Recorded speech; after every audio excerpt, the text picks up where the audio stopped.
This Sunday, Putin's brutal war. The Russian war crimes machine should be denied its capacity to act. Some 50 dead, many more wounded in a Russian attack aimed at women and children hoping to escape harm. This case shows that they try to kill civilians. This as more atrocities come to light in areas the Russians have evacuated. I didn't expect that they are so heartless. Ukraine's foreign minister says his agenda is simple. It has only 3 items on it. It's weapons, weapons, and weapons. Just how much more help will Ukraine get from Western allies? I'll talk to Ukraine's foreign minister, Dmytro Kuleba, and the National Security Advisor, Jake Sullivan. Plus, we've made it. Ketanji Brown Jackson confirmed as America's first black female Supreme Court justice. In my family, it took just one generation to go from segregation to the Supreme Court. Jackson winning 3 Republican votes after a parade of Republican attacks. In the face of it all, Judge Jackson showed the incredible character and integrity she possesses. Also, inflation fears. It's kind of scary to think about that's going to get worse. This is pretty bad already. I'll talk to someone who predicted inflation was coming and now says a recession is likely next year. Former Treasury Secretary Larry Summers. Joining me for Insight and Analysis are Anna Palmer, co-founder of Punchbowl News, former Republican Congressman Carlos Curbelo, Kimberly Atkins-Storrs, senior opinion writer for the Boston Globe, and NBC News correspondent Josh Lederman. Welcome to Sunday. It's Meet the Press. From NBC News in Washington, the longest-running show in television history, this is Meet the Press with Chuck Todd. Good Sunday morning. It's difficult to put into words the extent of Russia's calculated cruelty. But perhaps the Russians have done it for us. On Friday, near that train station where the Russians bombed civilians who were simply trying to flee the war from Ukraine's east, was a missile fragment with lettering reading, "For the children." Was that a signal from the Russians? It's not clear. What is clear is that some 50 people were killed, civilians trying to escape the war, and Russia making sure the war found them anyway. Ukraine's President Zelensky called this an evil that has no limits, as he begged, cajoled, and demanded that Western allies do more to stop this slaughter. Yesterday, Britain's Prime Minister Boris Johnson met with Zelensky in Kyiv, as Britain and Slovakia announced new military aid for Ukraine.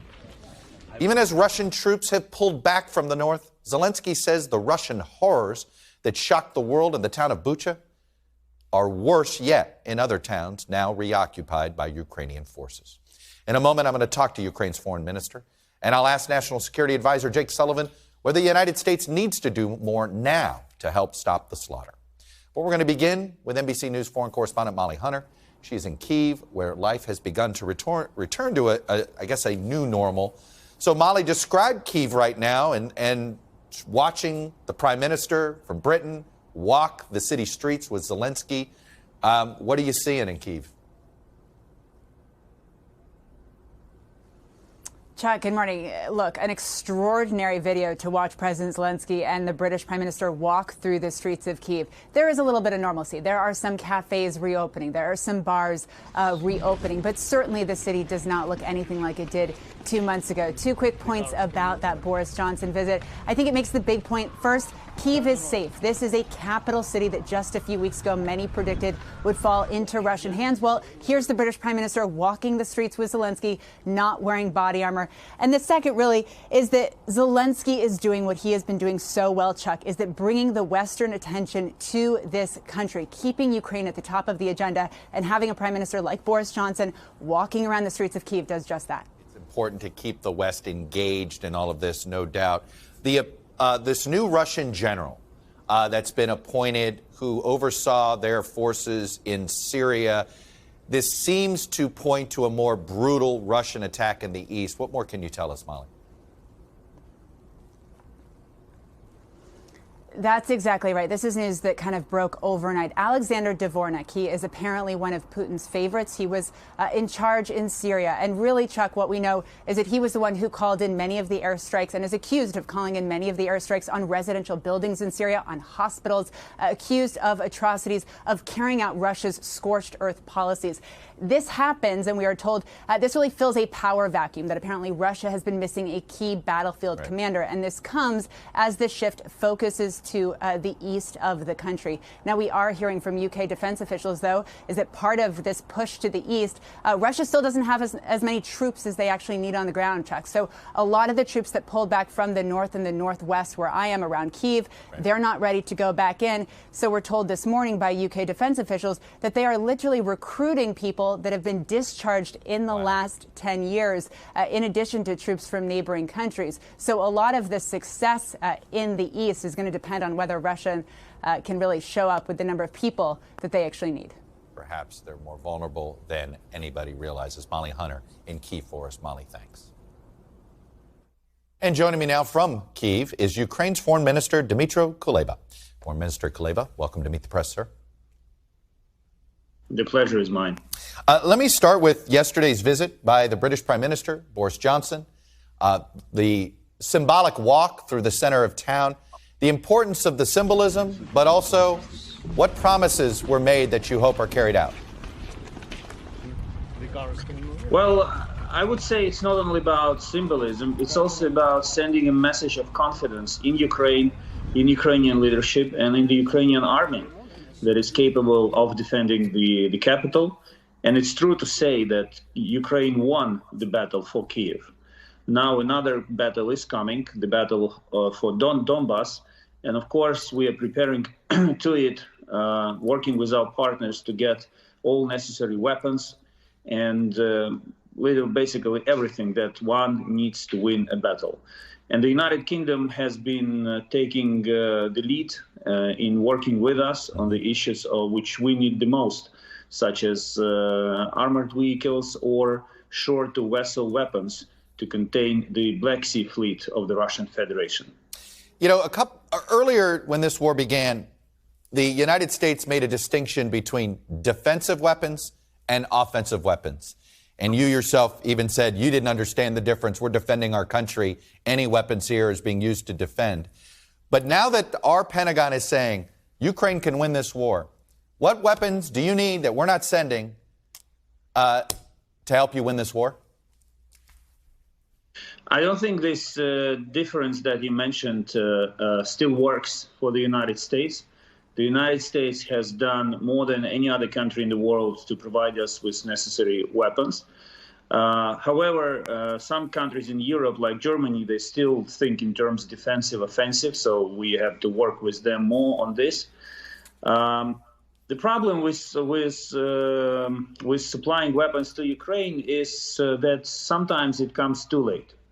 If we didn't waste a lot of time on discussing the issue of defensive against offensive and what Ukraine needs and what Ukraine doesn't, then we would have been in a different position now, in a much stronger position. So another issue that we have is the timeline of supplies. And when I met with Secretary Blinken in Brussels a couple of days ago, I made that point clear. I appreciate, and we, Ukraine, appreciate everything you are doing, but the timeline is crucial. Every day matters, and things must be supplied on a daily basis to strengthen our defense capabilities. We're working with the United States on a range of issues, including things like heavy air defense systems, right. And the supply of, and also I would like to mention that the United States are helping us in our relations with third countries to get weapons from them, weapons which we need. So this is a mutually beneficial cooperation.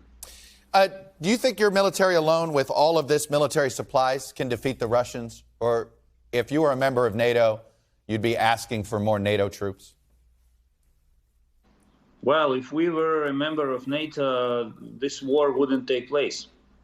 The strategic mistake that was made in 2008 by Germany and France, who rejected the efforts of the United States and other allies to bring Ukraine in, is something that we are paying for. It's not Germany or France that are paying the costs for this mistake. It's Ukraine. So the reality is that we know how to fight. We are capable. I believe it will not be an exaggeration to say that Ukraine proved to have one of the strongest army in the world, maybe the second strongest after the United States, not in terms of numbers, but in terms of the battle experience and capacity to fight. But all we need is state-of-the-art weapons of all kinds supplied to us. So we propose to the West and to NATO a fair deal.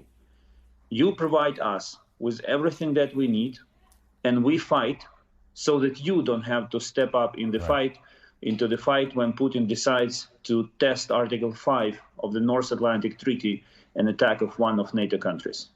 The attack on the Kramatorsk train station, when you see what they did and targeting of civilians, it begs the question, I know you want peace. The president has talked about peace. Can you sit down and make peace with the Russians? It's extremely difficult to even think about sitting down with people who commit or excuse or find excuses for all these atrocities and war crimes, who have inflicted such a horrendous damage on Ukraine. But I understand one thing. If sitting down with the Russians will help me to prevent at least one massacre like in Bucha, or at least another attack in Kramatorsk, like in Kramatorsk, I have to take that opportunity. Whatever I feel, if I have the chance to save a human life or a village, a town from destruction, I will take that chance. The Russians apparently are appointing a new general, Alexander Dvornikov. And the assumption is he's going to do what he did in Syria, target more civilians, that this is going to be more brutal in the East. What message, what should NATO do to help you in response to this? And does this signal to you that the Russians want to fight you for months, if not years? Well, let's go back to the very beginning of the war, when Russia's plan was to defeat entire Ukraine in something like 3 days. And so now they have this plan failed, obviously, and now they have another plan. But we have our plans, and history will demonstrate whose plan will prevail.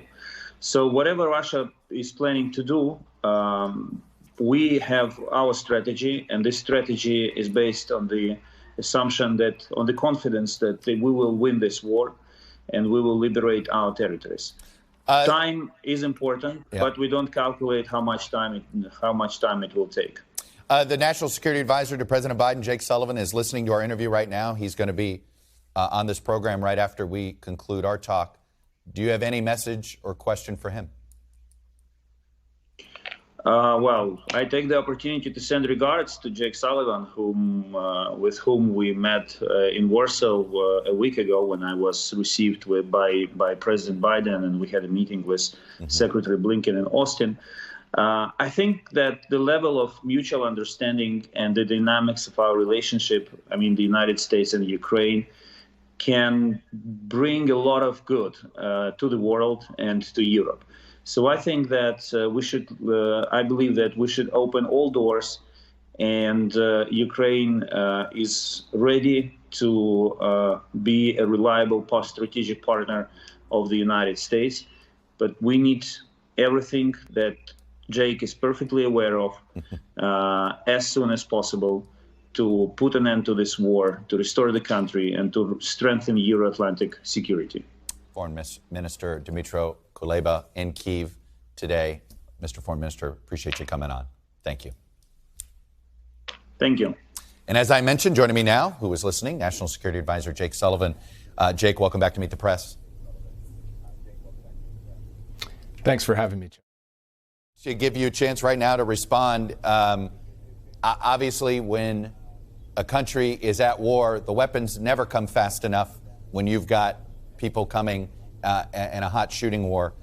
What can the United States be doing right now to accelerate this process? Because clearly, whether it's President Zelensky in his interview with the Associated Press or what you heard just there from the foreign minister, none of it is coming fast enough for them. Well, when you're in the middle of a war where you're being attacked by your neighbor, by Russia, in the brutal and vicious ways that Russia is attacking Ukraine, it only stands to reason that you'd be asking for things to come as rapidly as possible, that they get there yesterday. And we are doing everything we can as the United States, working around the clock to deliver our own weapons. And as the foreign minister just said, organizing and coordinating the delivery of weapons from many other countries so that Ukraine has what it needs. Weapons are arriving every day, including today. And this week, along with Chairman Milley, I spent 2 hours on the phone with the chief of the Ukrainian Armed Forces and President Zelensky's top aide. And we went through every weapon system that Ukraine is seeking in priority order. And we have developed plans to deliver those as rapidly as possible. Some have been delivered. Others are in the process of being delivered. And we will continue to work aggressively to get Ukraine what it needs to strengthen its hand on the battlefield and to strengthen its hand at the bargaining table. A few weeks ago, you made a distinction between defensive weapons and offensive weapons. And it was interesting to hear the foreign minister say that he actually thought the United States was no longer seeing it through that prism. But he did say he thought other members of the alliance were, and he singled out Germany. First of all, is there a distinction anymore in your mind? And if there is there a case to be made that it's time to give Ukraine offensive weapons so they can win this war? So, given the nature of the battle, how things have shifted and adjusted, and what the Russians have done, frankly, killing civilians, atrocities, war crimes, we have gotten to a place in the United States and across many members of the NATO alliance where the key question is, what does Ukraine need and how can we provide it to them?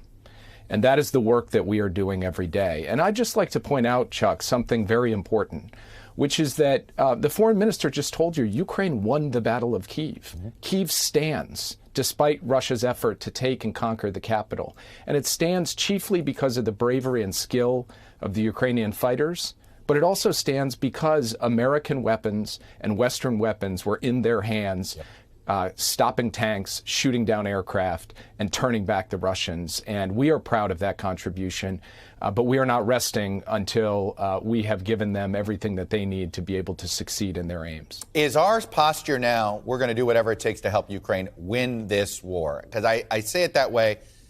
A month ago, I don't think there was a thought, how do we end the violence and get to the negotiating table? How do we get peace? And I know peace is still a priority here. But if the Russians aren't moving from the east, and this appointment of a more brutal general seems to indicate they're in for the long haul, is our policy unequivocal on this? We're going to do what it takes to help Ukraine win this war and push Russia out of the east. Our policy is unequivocal that we will do whatever we can to help Ukraine succeed. And it will be Ukraine, President Zelensky and the democratically elected government of Ukraine that determines what that success constitutes, which means that we need to keep giving them weapons so that they can make progress on the battlefield, and we need to keep giving them support, military support, and strong economic sanctions to improve their position, their posture at the negotiating table. But at the end of the day, what we want to see is a free and independent Ukraine, a weakened and isolated Russia, and a stronger, more unified, more determined West. We believe that all three of those objectives are in sight, can be accomplished, and we will do what it takes to support the Ukrainians in their effort to help bring those objectives about. Are we now going to do what it takes to get them fighter jets, if that's something they need? I know that had been up in the air before. Is that changed? So the only thing that the United States has expressed reservations about is sending fighter jets from a U.S. airbase in Germany into contested airspace over Ukraine, flying them from point A to point B. If a country in Eastern Europe wants to supply MiG-29s or other forms of Soviet aircraft, we have said that is their sovereign decision. The only thing we have said we would not do is make that transfer from Germany. From our perspective, though, the weapons that the Ukrainians are really focused on right now, that the chief of the Ukrainian Armed Forces walked through with us, are weapons that, if they're not in American stocks, and many of them aren't, We are working very hard to acquire them, source them from other countries, get them delivered and into the hands of Ukrainian fighters. That's an ongoing process day by day. And the whole of the U.S. government, under the direction of President Biden, is working overtime to make that happen as rapidly as possible, because we agree with the Ukrainian foreign minister. Time is of the essence. And we are in a race against time, and we intend to win that race. On the punishment front of the Russians, 19 different countries this week expelled diplomats of one flavor or another. We have not. By some estimates, there's some 400 Russian diplomats circulating in this country.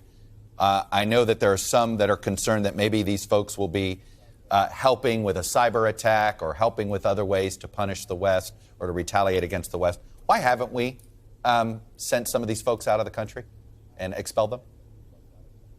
Well, first of all, Chuck, and sorry for not letting you finish the question. We have, in fact, expelled 12 Russian diplomats. And many of these countries that announced actions this week were catching up to the previous American announcement of expulsions. Now, of course, we're always on the lookout for anyone connected to espionage or spy services, and we will not hesitate to take further action to declare persona non grata, to expel, to kick out further Russian quote-unquote diplomats if we determine they're spies. But we did actually take an expulsion action just a few weeks ago. Sure, but 12 is not 400. No, I mean, if you look at the way that we do this, every year we take an assessment of who we believe is operating under cover of one of the Russian spy services. If we make a determination that someone's here not as a diplomat but as a spy, we kick them out. And we'll continue to do that. It was quite the symbol to see Prime Minister Boris Johnson walking the streets of Kyiv with President Zelensky. It raises the question, are we going to see President Biden in Kyiv? President Biden doesn't currently have any plans to travel to Kyiv. But what I will tell you is he sits in the Oval Office and in the Situation Room on a daily basis, organizing and coordinating the world when it comes to the delivery of weapons. And you heard from the Ukrainian foreign minister, no one has given more than the United States, and the United States is at the center of the effort to deliver from other countries, and organizing and coordinating the world to take actions like the one last week to kick Russia out of the Human Rights Council. So President Biden will stay focused on that and make sure that he is showing his support and solidarity to the Ukrainian people through those kinds of decisive actions. Would you rule it out? If there was a reason to go, he would get there? President Biden has been to Kyiv before. He looks forward to going to Kyiv again, but we're not currently planning a trip. Jake Sullivan, the National Security Advisor, appreciate you coming on and sharing the administration's perspective. When we come back, we're going to switch gears. Larry Summers predicted inflation was coming, and here it is. Now the former Treasury Secretary is saying, look out for a recession next year. I'll talk to Larry Summers next. Welcome back. It's likely that if on Inauguration Day, someone had told President Biden that more than a year later, he could have unemployment at 3.6% and dropping, wages in the stock market on the way up, and the housing market humming, he probably would have taken that deal. But there was a fine print. Inflation. It's at a 4-decade high, and that has Americans sour about the economy overall. In our latest NBC News poll, adults disapprove of President Biden's handling of the economy by a nearly 2-to-1 margin, and it only has continued to grow. One person who saw inflation coming is former Clinton Treasury Secretary Larry Summers, who is now also predicting the U.S. is likely to fall into a recession next year if things don't change quickly. And Larry Summers joins me now. Mr. Summers, it's good to see you. Thanks for coming on. Good to be with you. Let me start with, what did you see that so many others missed? You know, we've seen predictions of inflation over the last 40 years. You're the one that seems to have gotten the timing of this hit right. What did you see?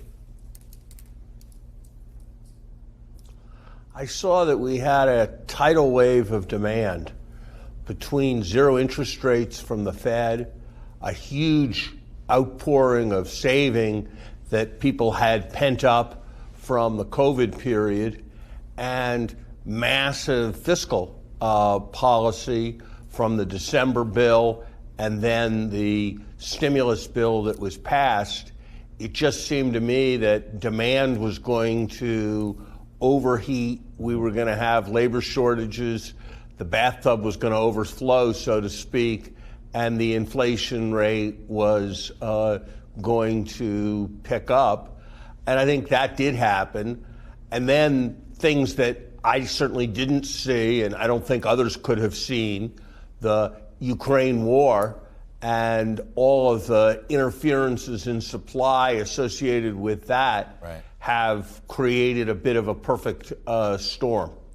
I'm curious, is it possible that with COVID and all the disruptions that caused, did we have basically two choices, a recession in the moment or throw money at the problem and risk inflation? Were we sort of stuck between two bad choices here? I think we had very, very difficult choices, and I think people with good faith made choices. And I think while I disagreed with them at the time, I think the choices reflected the consensus of many outside economists. I think we were too slow to pick up on how rapidly the economy was recovering, and therefore we injected more demand into the economy, both in terms of deficits and in terms of monetary policy, than looks today to have been the right amount. Some of it was we were buying an insurance policy that we turn out not to have needed, just like I bought life insurance last year, and in a sense I wasted my premiums, but in a sense it was necessary to spend that money.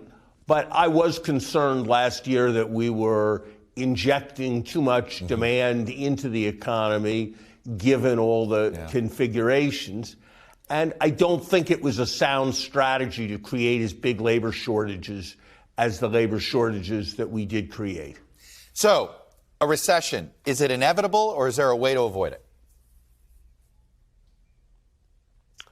Nothing is inevitable or certain in economics, Chuck. The painful fact, though, is that historically, when we've had inflation above 4 and we've had unemployment below 4, essentially always since World War II, that's been followed by a recession within the next 2 years.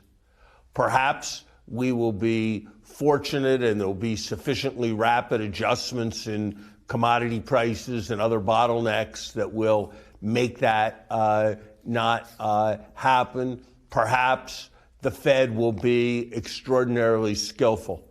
But I think the Fed, and lucky, but I think the Fed has a very, very difficult job. I think we can make a contribution by doing things like the Strategic Petroleum Reserve release that holds down where oil prices would otherwise go. I think it's a time when we need to be looking at tariff reduction, because potentially that could take a percentage point off of the CPI. I think we need to look wherever we can at buying things more inexpensively when the federal government is purchasing. We need to look at immigration flows so as to address this labor shortage. But it's not going to be easy starting from where we are. You believe most of the work probably has to be done by the Fed.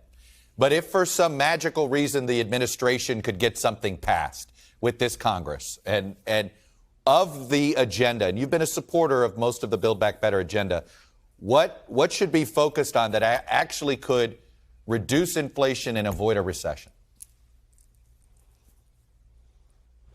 I think probably the most important thing, ironically, is some of the revenue increases that the president has talked about. Be very substantial benefits to closing a whole range of tax loopholes. What kind of tax? Because you don't like the billionaire tax. You don't like the billionaire tax. What kind of tax? I don't like the. You're right. I don't like. You're right. I don't like the billionaire tax. But I do like the provisions that really go after corporations shielding money in the Cayman Islands, shielding money in Ireland. We negotiated a historic agreement to enable the world to tax global corporations, which it was losing the ability to do. And that agreement could fail if we don't do our part to implement the U.S. measures that are part of it. And we'd sacrifice a lot of revenue and pump up a lot of demand. So I think that is a very important set of steps. I think it's important to remember that over the longer term, the president's infrastructure bill is going to increase the capacity of the economy, and that will be a favorable development. But over the nearer term, I think the concentration on revenue is probably most important. For other reasons, I'd very much like to see the green investments that the administration is proposing, which over time will reduce our dependence on fossil fuels. Larry Summers, there's a lot more I would love to be asking you, but I'm limited by the amount of time I have today. I really appreciate you coming on, sharing your perspective. In short, the Fed and interest rates and possibly some taxes might be the best way to get the soft landing. Mr. Summers, always a pleasure. Thank you. Thank you. When we come back, was Ketanji Brown Jackson's Supreme Court confirmation the last big success President Biden is likely to have before the midterms? Panelists next. Welcome back, panelists here. Anna Palmer, co-founder of Punchbowl News. NBC News correspondent Justin Letterman, who's just returned from coverage in Eastern Europe. Former Republican Congressman Carlos Curbelo. And Kimberly Atkins-Storr, senior opinion writer for the Boston Globe. I believe you have a law degree. Am I right? I do. I say that. I want to set up what this means, this moment for soon-to-be Justice Ketanji Brown Jackson. First, let's hear what she had to say about this moment. It has taken 232 years and 115 prior appointments for a black woman to be selected to serve on the Supreme Court of the United States.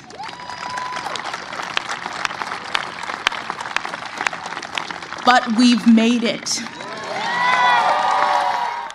When you entered law school, did you think this moment was going to happen this fast? No, absolutely not. I was lucky enough to have the encouragement of my family members, but I didn't have someone like a Justice Jackson to model what might be a future for me in the law. And in fact, black women in the law and in all professions, but certainly in the law, we're such a small percentage. We can go, when I was practicing law, I would go days without seeing any black person, let alone a black woman, practicing as well. So for a lot of people, this is so important, and not just for black women and little black girls, but for all Americans. It's important for all Americans to see that the default of a Supreme Court justice is not in the mold of a white male, that it can be anybody, and that it should be reflective of the country. So this is an incredible, incredible moment. Carlos, on October 1, a majority of the court is going to not be white male. It's the first time that's ever happened. It's a big deal. Why did half of the United States Senate seem to go out of their way not to help celebrate this moment?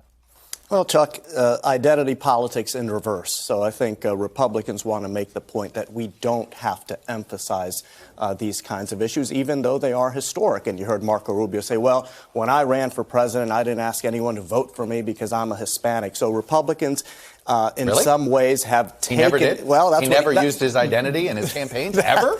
I mean, you and I both are in Miami. I don't think that's true. That is what he said. But I will say, Chuck, I think... by today's standards, this was a smooth, positive confirmation process. All today's standards, even Republicans who didn't vote for Judge Brown said nice things about her. Yeah. She had a big role in showing great temperament and restraint and not taking the bait during these hearings. So I do think this was a big win for this administration and a big deal for the country. All right, but here's something that we don't see by today's standards, and I'm going to give the control room a second here. Anna Palmer, it was a post-confirmation attack ad sponsored by Lindsey Graham. Let me play a portion of it. He went out. We'll get that queued up in a little bit. But he went out and he seemed to be very angry, comparing it to Brett Kavanaugh and Amy Coney Barrett, conveniently leaving out the Merrick Garland situation. But what is going on with him in this part of the Senate? Yeah, I mean, I think what we're seeing is just an anger here, a reaction to what happened with Justice Kavanaugh, and they want to go bring it back to that. I think the other thing is he didn't get his choice. He wanted Judge J. Michelle Childs, was somebody from South Carolina he really supported.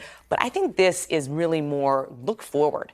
Republicans are not going to support another Biden nomination here if that comes to be. I mean, and his anger, I think, also foments what you see with Republicans using this as a campaign tactic. Well, we have the clip. Let me play it.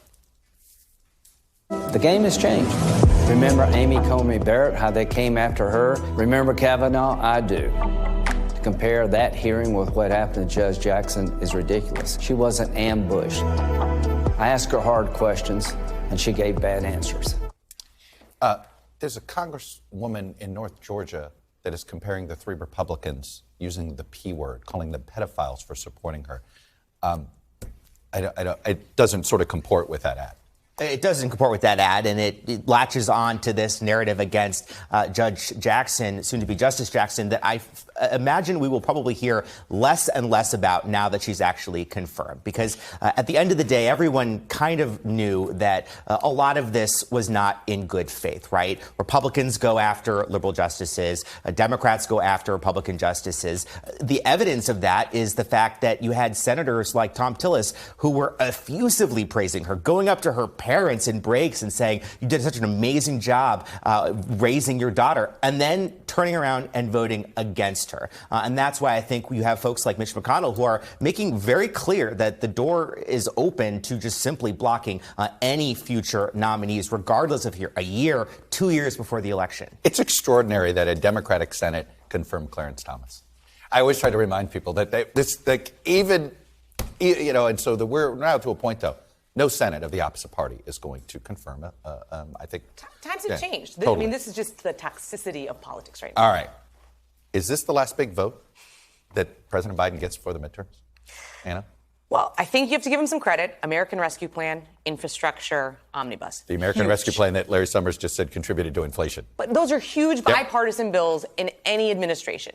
I do think you're going to see something on the semiconductors package. I do think you're going to have to fund the government. But a lot of these large ticket items, climate, child tax credit, I have a hard time seeing coming. Student loan debt, prescription drug, Josh. I mean, these are big ticket promises that the Democrats have made for a long time. Yeah, and you talk to White House officials, and they don't dispute the fact that this might be the last major achievement. They are excited about this Bipartisan Innovation Act. They think they can use that in the midterms to play up. That's been sitting there for how many months? Sure, but it's moving towards a conference. And they want to be anti-China and look what we're doing for American manufacturing and whatnot. But nobody in the White House is claiming that they are definitely going to get any of those individual pieces, climate or the prescription drug stuff. They'd like to, but that's not the reality between now and November. I think there is a window for climate, which would be a big deal for Democrats and their base. And there's actually a growing bipartisan consensus on climate. It's much better than it was just a few years ago. So I do think there's a chance there. I hope you're right. I haven't seen it. I haven't seen the evidence there. I mean, Democrats have shown time and time again. They talk about the problems that need some sort of policy or legislative solutions. Republicans find issues that they can campaign on and win elections on. And that's exactly what's happening right now. That Democrats haven't acted, for example, to get out ahead of Title 42 and pass something in order to deal with this exigent issue, knowing that you had this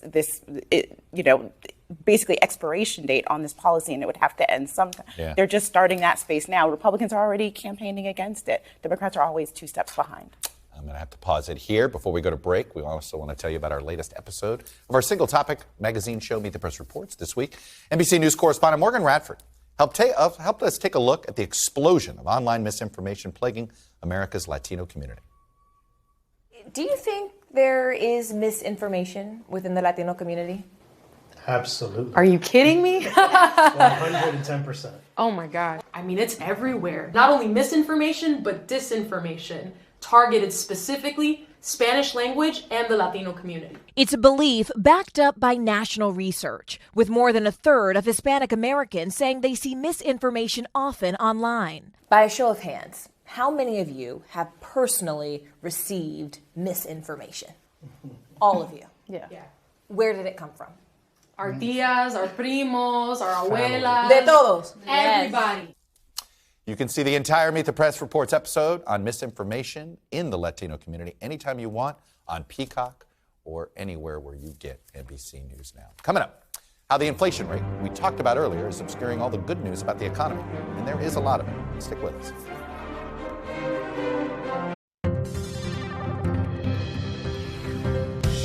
Welcome back. Data download time. As Democrats look ahead to November, they see a lot of reasons for worry. But the top concern, likely the economy. And while measuring the country's economic picture right now is complicated, the nation's mood about it, certainly not. In fact, the Consumer Sentiment Index from the University of Michigan is probably the best thing we have to measure where people think the economy is. When Biden took office, it sat at 79. It went up a little bit in sort of B-plus territory when the COVID response improved. It is now sitting at 62.8. That is basically a failing grade, if you want. Just before the pandemic hit, February of 2020, this index was sitting at 101. People felt really good about the economy.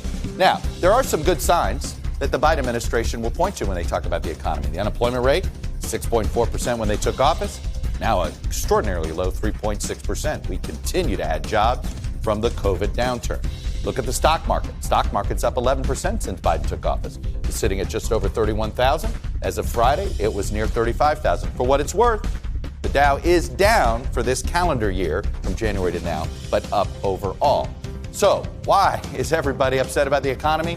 It's this number, 7.9%. When Biden took office, the inflation rate was sitting at 1.4%. But as we've been digging out from COVID, all this money thrown into the economy, we see what the inflation rate is doing. The question is it going to stop going up? Because this is why folks do not think this is a good economy. When we come back, with the culture wars heating up, does either political party actually have an advantage? Stay with us. Welcome back. As we said, the culture wars appear to be heating up. And Carlos, our home state of Florida has been sort of ground zero for some of this action, with the governor, DeSantis, almost using the legislature as his primary vehicle, literally, for 2024. But there's now a lot of copycat stuff going on in legislatures. Let me put up some headlines here on what critics have called this "Don't Say Gay" bill, about when you can talk about gay parents and things like this in schools. Alabama, Texas, Ohio. One hallmark of the culture wars in this country is the party that overreaches is who gets punished. Are we at a tipping point here where the right's overreaching? Well, Chuck, right now, Republicans are winning the culture wars in this country. That's just the way it is. You look at defund the police. You look at defund ICE. Now in Florida, you have this parental empowerment bill. The opponents call it the Don't Say Gay bill. Republicans have basically baited Democrats in Florida into taking the position that students in grades K through 3, students who are learning to color and read and write, should be taught about sexuality, about gender identity. So I think Democrats have consistently been, at least perceived to be, on the wrong side of these issues, and Republicans are going to keep going to the well every time. And for Ron DeSantis, if he runs in 24, he's going to run on these issues. Kimberly, Carlos makes a good point about how the right's so good at baiting the left to defend a specific. Yep. Right. And by the way, this bill it has basically, it's about a 50-50 support. It's not decisive in either direction. But it's not. Well, also the polling's all over the place because it's very difficult to poll in this this kind of way. But it's right. The Republicans they see the win in the gubernatorial race in Virginia, and they say that this is how they can just take this playbook over and over and over again. And the Democrats haven't found any way to message again. I mean, the first thing with DeSantis facing off with Disney, right, is if the Republicans are railing against cancel culture, if a government penalize someone over what they say, that's anti-First Amendment. That, the Democrats actually legally are on the winning side of this, yet you haven't heard that message at all. And it's been astonishing to me that the Democrats haven't grabbed onto a libertarian attack on this, because this is big government telling people what to do. This is government saying they want to decide, they want to look in want to know what your kid's gender is. Like, no, that's not, get out of my kid's bedroom. But that's time and again what we're seeing Republicans do right now, whether it looks at what's happening in abortion and all these other cases. And I think Democrats are on their heels, particularly when it came to schools and COVID and mask requirements. And they have not figured out how to message around this. It seems to me, there's easy slogans you could push back on, but they have not found an animating slogan to kind of push back and get the public sentiment behind them. And time and again, we've seen Democrats allow their messaging to almost be defined by the other side in a way that is so hard for them to then get out of. I mean, the problems with the polling on this mirror the problems that Democrats have in messaging on it. If you were to ask the average parent of a first grader, do you want your kid to be taught about sex in first grade? Most parents would probably say, probably not. But if you ask, is it okay for your kid to be read a book about, Peter the penguin who has two penguin dads, you're not going to have the same kind of response. But Democrats have sort of ceded the argument on this, on so many of these cultural issues. And this is why Democrats are losing working class voters, Latino voters, because they seem so disconnected. A lot of the messaging comes from the progressive base of the Democratic Party, and that messaging does not connect with working class voters, with Latino voters. So those numbers are going to continue to erode as long as Democrats are perceived to be on this side of those issues. Kimberly, it's interesting to see that Times deep dive into the immigration debate inside the White House, and you can see the disagreement inside the White House between those who want to be politically pragmatic and those who say, but this policy is wrong, and you're like, it's going to get weaponized against you. Yeah, that's exactly what I said.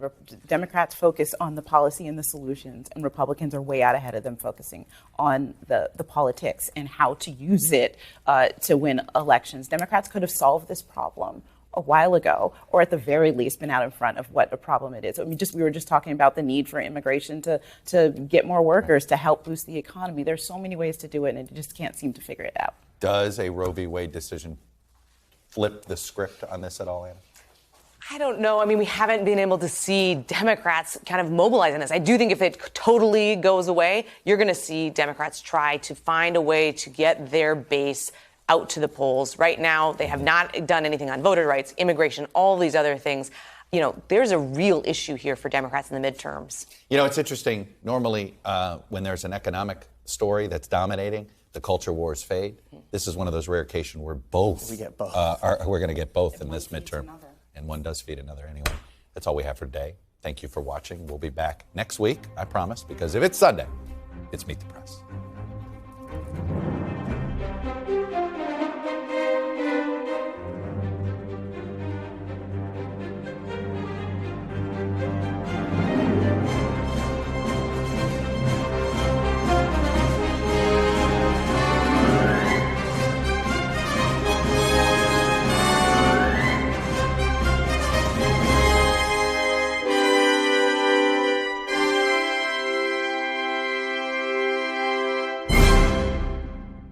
The Meet the Press Chuck Todd Cast, free wherever you get your podcasts.